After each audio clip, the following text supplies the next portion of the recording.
Allez, donc on se retrouve maintenant dans les cuisines du Yucca. On a la production, on a nos produits, nos beaux produits. Donc on va commencer peut-être par gratin d'aubergine, comme c'est quand même un petit peu long à cuire, avec l'aubergine violette, la noire et la tomate. Alors la tomate, on va prendre cette tomate qui est beaucoup plus longue, ce sera plus facile. Elle ressemble à l'aubergine, donc ça, au niveau de la taille de la rondelle, ça sera plus équilibré.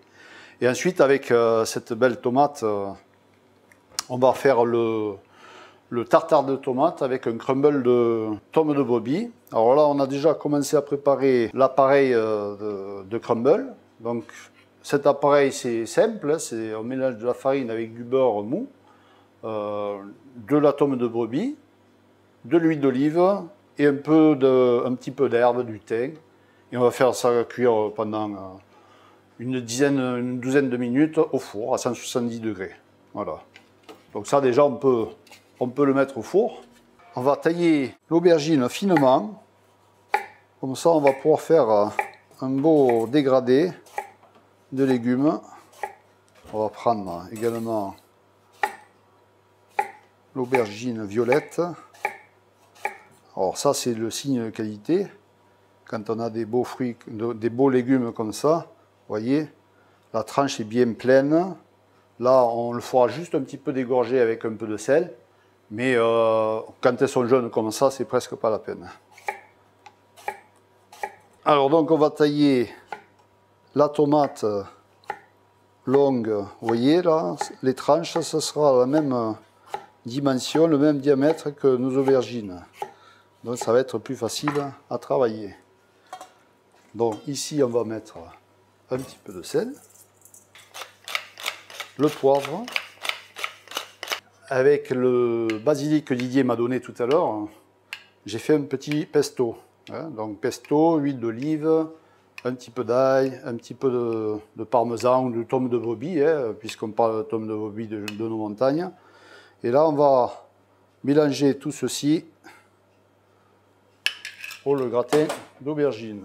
Alors ça, on peut le préparer à l'avance, comme ça, entre temps, ça s'imprègne bien du pesto. Et on va réaliser notre montage. On va commencer au milieu, on va mettre une tranche. Et vous voyez, les tranches sont à peu près de la même épaisseur. Une violette, une tomate, une aubergine.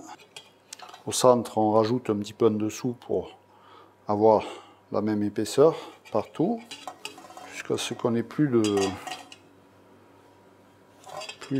produit à mettre. Après, on va prendre un oignon rouge. On va ciseler l'oignon. Et on va parsemer par-dessus. Voilà. On va mettre une bonne huile du département, l'huile des orgues, ail sur tête. Et on va enfourner à peu près une petite quarantaine de minutes dans un four doux. Si à la maison vous n'avez pas de... Parce que là on a un four professionnel où il y a un petit peu de vapeur, vous pouvez mettre un bol d'eau, comme ça crée un peu d'humidité et ça dessèche au moins les légumes. Notre gratin est cuit. Petit coup d'huile d'olive juste avant de le servir et c'est juteux, c'est cuit, c'est moelleux et c'est savoureux surtout. Donc là on va continuer notre recette. On a cuit le crumble pour le tartare de tomates qu'on va faire en direct. Alors pour cette recette on va prendre les belles tomates charnues et ça c'est magnifique, vous voyez. Pour faire le tartare on va couper les tranches environ d'1 cm d'épaisseur. C'est une tomate qui est souple, à peau très fine, et en plus la chair elle tient.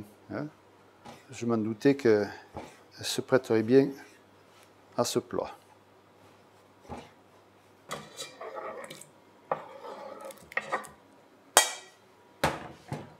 On va rajouter un petit carpaccio de tomate sur notre tartare.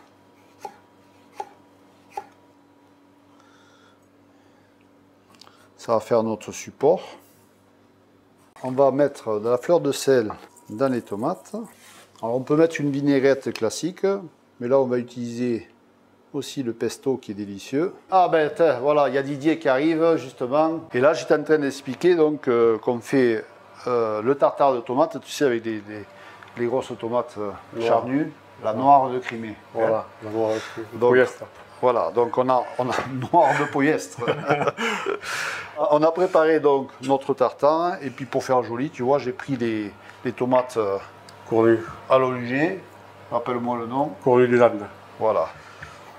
Et ensuite, on a mis un peu de poivre, un petit peu de sel, la fleur de sel, et là, la tomate. Donc on va la servir directement au centre, comme ceci.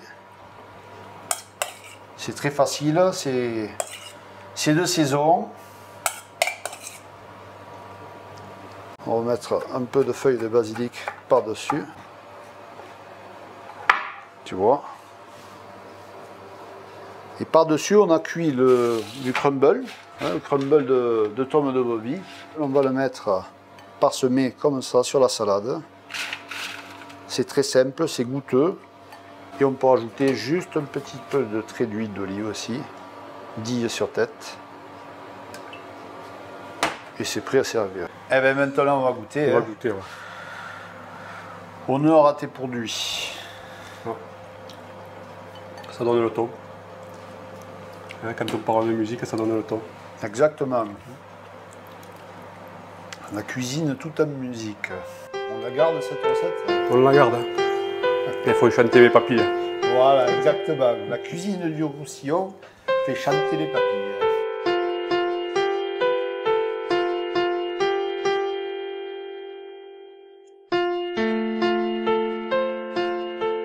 Bon Didier, Paris réussi, non? Qu'est-ce que tu en penses? Paris réussi, je me suis régalé. Alors du producteur au consommateur, entre-temps la transformation, ben écoute, ça a été un plaisir de travailler avec toi. Moi aussi, pour moi aussi, ça a été plaisir de travailler avec toi. Et vive les produits de Roussillon. Voilà.